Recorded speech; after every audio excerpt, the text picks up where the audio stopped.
আসসালামু আলাইকুম। এই যে দেখেন বেগুন গাছ।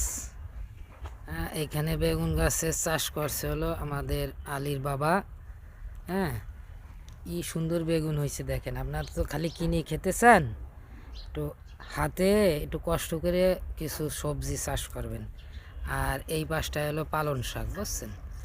আর এই যে বেগুন গাছগুলো দেখেন, প্রত্যেকটা বেগুন গাছে কত যে বেগুন আইছে, ঠিক আছে। হ্যাঁ, বেগুন যে কত আইছে দেখেন, না দেখলে বোঝা যাবে না।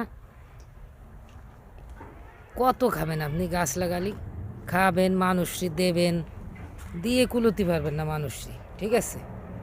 গাছ যদি আপনি একবার এই যে দেখেন, এই যে কীভাবে তৈরি রয়েছে, এটা খাওয়াচ্ছে দেখার কি সৌন্দর্য। এই যে দেখেন, এই যে পুরো গাছগুলো কি সুন্দর বেগুন, সব গাছে বেগুন ভরা, একেবারে কালো কালো লম্বা লম্বা বেগুন দেখছেন। আলহামদুলিল্লাহ, এইভাবে আপনারা চাষ করেন না, সবজির দাম তাহলে কম থাকবে। এই যে দেখেন পুরো যত গাছ আছে সব বেগুন, আর এই যে মাঝখানে এই যে পালং শাক লাগাইছে।